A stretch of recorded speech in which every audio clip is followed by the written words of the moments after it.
राम जी सारा ने। मैं मनीषा कुन्नू और हम मौजूद हैं पिल्लू खेड़ा खंड के गांव मोरखी में और आज मकर संक्रांति का त्योहार है। आप सबको सबसे पहले ढेर सारी शुभकामनाएं। और संक्रांत का जो त्योहार हुआ है वो हरियाणा में मनाया जा रहा है। इस दिन जो है रुस से मनाए जा रहे हैं। तो बचन सिंह आर्य जी जो है वो आज गाँव मोरखी में पहुंचे हुए हैं। देखते हैं कि किन रुस से हुए को मनाया है और कौन जो है नए वो आज आए हुए हैं। जी बाबू जी नमस्कार। नमस्ते जी। नमस्ते। आपको मकर संक्रांति की ढेर सारी शुभकामनाएं। आपको भी और रंगा जी को भी, रात को भी, पूरी टीम को बहुत बहुत शुभकामनाएं। जी धन्यवाद। सर एक बात जानना चाहूंगी पिल्लू के अगर हरियाणा में संक्रांत जो मनाने का त्योहार हुआ है तो कोई रुस्से थे जो आज मनाए हो आपने? ये मना रहे हैं क्योंकि जिसने चादर दिया करे ना, आप देख रहे हो मना करे हैं, तो ये मना रहे हैं कि कभी मेरा हौसला नहीं गिर जाए। और ये कह रहे हैं कि आप 32 साल के हमारे साथी और आपने एक स्थायी राजनीति आप करते हो। सियाने हैं मुर्खी गांव के लोग, गुरु ब्रह्मानंद जी के अनुयायी हैं, श्रेष्ठ और एक ईमानदार किसान वर्ग है ये। तो इन्होंने पूरा सोच विचार करके यहाँ के ब्राह्मणों ने भी, यहाँ के दूसरे समाजों ने भी, सबने मिलकर के आज ये किया कि वे 32 साल से ये स्थायी राजनीति विधानसभा सफेदों को दे रहे हैं। जात पात से ऊपर उठकर दे रहे हैं, धर्मों से ऊपर उठकर दे रहे हैं, एक जमात की बात करते हैं और एक ईमानदारी की बात करते हैं और सुख दुख में हमेशा रहते हैं लगातार। कुछ लोग चुनाव लड़ते हैं फिर बैठ जाते हैं, फिर लड़ते हैं फिर बैठ जाते हैं। तो इन्होंने सारा हिसाब लगाया कि ये बैठने वाले नहीं, कि इनका मनोबल कुछ ढीला नहीं हो जाए, इसलिए इन्होंने मिलकर के आज मोरखी गांव में मेरे को बुलाया है। और मुझे नहीं पता आज दूसरी जगह हैं। अभी सुरेश शर्मा जी के यहाँ, श्यामलाल शर्मा जी हमारे बहुत बड़े ऑफिसर रहे डाकखाना विभाग में, और इनका परिवार सारे यहाँ पर हैं। हर जाति के लोग यहाँ पर हैं। तो हर घर में ऐसे करके ये आदर और प्यार से हम सारा इस जो पवित्र त्योहार है संक्रांति का, इसको मना रहे हैं और सुकरात वो त्योहार मना रहे हैं। हमारा रुसने कर मनने की तो कोई बात नहीं। और ये भी है खैर एक प्रतीक है कि गांव में कि भाई आपस में आज ये मनाते हैं, बहुएं मनाती हैं और मनाते हैं, वो भी एक परिवारों की बात है। ये तो पूरे क्षेत्र की बात है। ये एक आदर का प्रतीक समझ करके आज इन्होंने मोरखी गांव में मेरे को बुलाया है और सैकड़ों की संख्या में लोग साथ चल रहे हैं। तो खुशी है, मुझे भी अच्छा लगता ताकि मैं और हौसले से काम कर सकूं और राजनीति कर सकूं। जी कुर्बा भी बढ़ा है। आज कुछ लोगों ने ज्वाइन किया गांव मोरखी से, कितने लोगों ने ज्वाइन किया? ये मोरखियाले जितना ही समझ रहे नहीं वो समझ लेंगे, तो ये ज्वाइन कर रहे हैं जुमला नहीं खा देंगे। जब ये ठीक हो रहे मैं हमेशा जीत्या करूं। ये समझ लो आप, एक एक का नाम ले मैं मनीषा। तो ये सारे ये किस्म का ज्वाइनिंग है। हालांकि पहले भी वोट खूब दिए थे, इस चुनाव में भी काफी वोट आए थे। अब मुझे लग रहा है देखो सारा गांव और सभी तो एक तरफा कभी हुआ नहीं करते, मगर मेजोरिटी में मुझे पूरी उम्मीद है कि 70-80% कुछ लोगों को गुमराह कर देते हैं, मगर अब की बार गुमराह नहीं होंगे। 70-80% मोरखी गांव का जनमत 36 बिरादरी का बचन सिंह आर्य के साथ रहेगा, संगठन के साथ रहेगा, ऐसा मुझे विश्वास है। वो नए साल पर आगाज कर दिया था क्योंकि नए साल पर जो वहाँ पर रुझान देखने को मिला, तो क्या रोड मैप अब तैयार किया गया 2024 के लिए? 1 तारीख को तो हम हर समय, जो आप उस दिन वहाँ पर भी थे मनीषा जी, वो तो हर साल यज्ञ करते हैं। हम जैसे ऋषि और मुनियों को वैदिक ढंग से उस वैदिक रीति के मानने वाले हैं, तो वो तो हर बार होता है। अब की बार आपने ये लगा है कि ज़्यादा हजारों की संख्या में लोग वहाँ पर आए थे, कोई साधन गाड़ी नहीं भेजा, तो वो ऐसा लगा कि ये तो एक जनसभा से हो रही है। वो तो सिर्फ नए साल पर हवन किया, यज्ञ किया गया था और उसमें भी कोई आगाज की बात नहीं, क्योंकि मैं तो लगातार हूँ, सतत हूँ। नए आदमी करते हैं कि भाई हमने राजनीति की शुरुआत कर दी। ये तो शुरुआत उस समय हो गई थी जब मैं 34 साल का होकर के 35वें साल का था। बीच में अगर हटते हैं तो फिर ये है कि अब क्या शुरू कर दिया। ये तो ऑटोमेटिक इंजन है, स्टार्ट हो रहे यार। ये संगठन का कभी हर चुनाव लड़े लगातार अपनी जन्मभूमि से।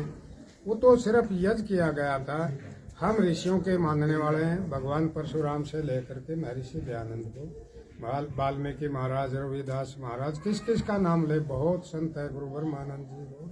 हम सभी संतों का आदर करते हैं और आदर करते हुए हम लगातार अपने हल्के की और जन्मभूमि के विकास के लिए लगे रहते हैं। और ये 24 भी आ गई। 24 में आप इसलिए कहते हो कि अभी पार्लियामेंट का लोकसभा का चुनाव है, डंके की चोट पर लड़ेंगे। और विधानसभा का जब आएगा, जब ये सारे तैयार बैठे हैं, तैयार हो ना भाई सारे, एकदम ही सारे हो रहे, तो इनने करना आगाज तो इनने कर दिया, सारे जुटेंगे। जी मंत्री जी, एक बात जानना चाहूंगी, जिस प्रकार आप हल्के में ही रहते हैं आप, लेकिन हल्के की जो सड़कें हैं वो कहीं ना कहीं खस्ता हालत में है, इस बारे में कुछ विचार? अभी क्या है कि कुछ सड़कें अच्छी भी है, ऐसा नहीं, बहुत सड़कें आप काली सड़कें भी देखते हैं। जी और कुछ है इनके सबके आदरणीय मुख्यमंत्री जी ने, मैं ये नहीं कहूँगा कि वो श्रेय मेरे को है या किसी और का है, वो जिले की रैली शहीदों में की थी, उस समय घोषणा कर दी थी, सारे हरियाणा में कानून भी बना दिया, विधानसभा में तो क्या कहें, मीटिंग में कैबिनेट में पास कर दिया था कि जितनी भी सड़कें हैं वो सब 3-3 फुट दोनों तरफ से चौड़ी होंगी, और जो गड्ढे इत्यादि भरे हैं उनको पूरी तरह से और ऊंची लेयर बचा करके ठीक करेंगे। ये कोई मेरी करवाई नहीं है या किसी और की नहीं है, ये तो हरियाणा सरकार का फैसला है। करते करते घर में भी जो है ना, मकान बनाते बनाते सोचते हैं कि दिवाली तक पूरा कर दे, कई बार दूसरी दिवाली भी आ जाती है, तो वो बड़ा काम है, स्टेट है, ऐसे बहुत सी सड़कें ठीक होगी, बहुत सी रह रही हैं वो भी ठीक हो जाएंगी। जी जी, सफेदों से जो पानीपत रोड है उस पर आए दिन एक्सीडेंट होते हैं, काफी बड़े गड्ढे हो गए हैं, लेकिन मरम्मत तक नहीं हो रही है, और कहने को वो 4 लाइन पास है। हाँ, हमें यही कहा गया या हमें जो पता लगा कि 4 लाइन है, उसका बजट भी आया हुआ है। पहले तो फॉरेस्ट की दिक्कत थी, हमने भी आवाज़ उठाई थी, एससी इत्यादि इनसे भी, ऊपर चीफ इंजीनियर से सबसे बात की कि जी फॉरेस्ट की है, उन्होंने वो भी ली, वो पौधे इत्यादि अलग अलग विभाग होते हैं। मुझे लगता है कि अब सारा मामला साफ है और कोई अड़चन नहीं है। सर्दी में ज़्यादा सी तारकोल और दूसरी चीज़ें कम काम करते हैं, जैसे सर्दी में तो हमारा भी इंजन कम काम करे, हम भी चलते रोड में, कोई जाकर जाम हो जाता है ना, सर्दी में हर चीज़ जाम हो जाती है। तो ये सर्दी जैसे ढिली होगी वो रोड भी बढ़िया बनेगा और अच्छा लगेगा, फिर आपको बुलाएंगे और वहाँ पर कोई प्रोग्राम भी करेंगे, करते चलते रहे, और वो काली सड़क और 4 लाइन भी आपको दिखवाएंगे। जी मंत्री जी, हल्का वासियों को क्या संदेश देंगे संक्रांति के अवसर पर? संक्रांति के अवसर पर मेरा छत्तीस बिरादरी के सभी भाइयों को, बुजुर्गों को, बीच की उम्र के और नौजवान बच्चों को, कि वो नशों से बचें। सब रोगों के, सब मुकदमों की 90% जड़ जो है ना वो नशा है, चाहे वो सूखा नशा है, चाहे वो शराब का नशा है, कई कई तरह के नशे हो रहे हैं। ये राजनीति वोट तो अपने किस्मत से, पुरुषार्थ से आते रहेंगे, जाते रहेंगे। मेरी कतई अपील है इस बात के लिए कि आप नया साल संक्रांति पर हमारा शुरू होता है, तो उस पर मेरा ये निवेदन कि आप दृढ़ प्रतिज्ञा करके नशों से दूर रहे। अभी मैं रास्ते में आ रहा था, हमारा गनमैन मोहन है, बहुत समझदार है, कुछ लड़के पैंट पहन रहे, वो का धर रहे बड़ा बढ़िया, 2-3 जगह दिखाई दिया। मैंने कहा बच्चों को पता नहीं क्या हो गया, ये अपनी जवानी को क्यों खराब कर रहे हैं। तो उसने ये कहा, ने बोला जी बुलेट और थार, मगर थार तो आज या भाई 100 काले मर गए भी है, बोला बुलेट थार और उसका ये तो जवानों को बड़ा ही पसंद है बोला। तो मतलब मेरा ये है कि ये तो चलो बुलेट भी होनी चाहिए, थार भी होनी चाहिए, इससे बड़ी बड़ी गाड़ी भी खुशहाली हमारे को आवे, हमारे बच्चों का आवे, मगर नशों से बचे। सबसे बड़ी बात यह है, अपना भाईचारा खराब हो जाता है, खत्म हो जाता है, इससे जीवन खत्म हो जाता है। तो मेरा ये संदेश। हाँ जी, शुभ नाम बताएं। बंदा दे रखा था संक्रांति। ये साहब को बना रहे थे जी, हमारा बनाते हैं बर्थडे वो। और ये साहब से कितने सालों से जुड़े हुए हो? हम तो जी 95 से जुड़े हैं। कुछ काम भी कराए आज तक? काम भी करे हैं जी, जो हमने चाहा। कितने काम कराए? कोई बालक भी लुआया है? तो जी बहुत बड़ा हल्का ही है, तो मेरे तो नहीं बढ़ सकते, सभी बड़े मेरे बड़े खुद 2-4 का। जी जी, मोरखी गांव काफी बड़ा गांव है। हाँ, और 36 बिरादरी इस गांव में है। तो क्या माहौल लग गया एक बार 2024? टॉप का लगे जी। हाँ हाँ जी, क्या नाम है? राजेंद्र जी। गांव कौन सा आपका? मोरखी जी, मोरखी गांव में क्या माहौल लग गया 2024 में? मोरखी गांव में बहुत बढ़िया होगा जी।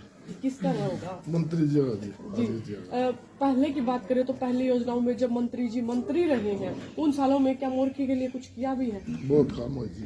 बहुत काम हुआ हाँ है। जी। इनका लगा फिर उम्मीद है 2024 में। हाँ जी, मुझे तो पूरी। धन्यवाद।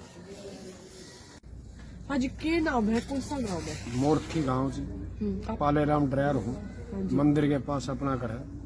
2024 में इलेक्शन बताइए है हाँ। विधानसभा का। हाँ आपका गांव चोखा बड़ा है अपने गाँव में और देखो आप इसी जगह बैठे हो, नुक्कड़ पकड़ हर तरीके का आदमी हर आवे एक आदमी आओ मंदिर में। हाँ, तो आपने क्या माहौल लगा है आपके गांव की बात करें तो?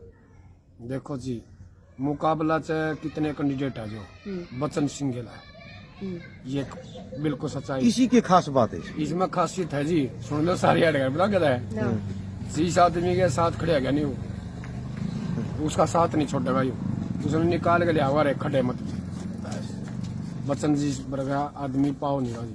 आपका भी साथ दिया है कदे पहले? बिल्कुल दिया जी मेरा, बिल्कुल खुल कर मैं हमने वोट भी डाली इसकी, साथ भी दिया। एक बार फिर कल इनाम मिल गई थी मेरे गांव के, इस करके हमने रिक्वेस्ट कर दी और थी। ईब क्या करोगे? इसको बताओगे जिस समय आने के बाद। वैसे हमने इसकी कई बार वोट डाल रखी। आदमी किसा बताइए। एक नंबर आ कह दिया जी, बुराई तो क्यों करांगे, इसकी तो कोई धरती पर 100 मत का दया करेगा। यारों का यार है, जिसका साथ दे दिया नहीं, थाने तहसील कोर्ट कचहरी में को नजायज तंग कर दो नहीं, रात ने भी कार लेके पानी पत से आ जाए और काट के ले जहर मारेगा। हम ये छटवाए हैं कोई मिलन भी आगा कदे। बिल्कुल जी, और घर आ जावा थोड़े सुन लो पानी पत है, चाह पानी पहले रोटी में जा लिया, मकान में 2-3 बार जा लिया, 4-5 बार कराए साथ हमने जाना पहले चाय और फिर रोटी पानी खाए बिना आण को धंधा दूर ले रहा है, इस ताकत करो लेना।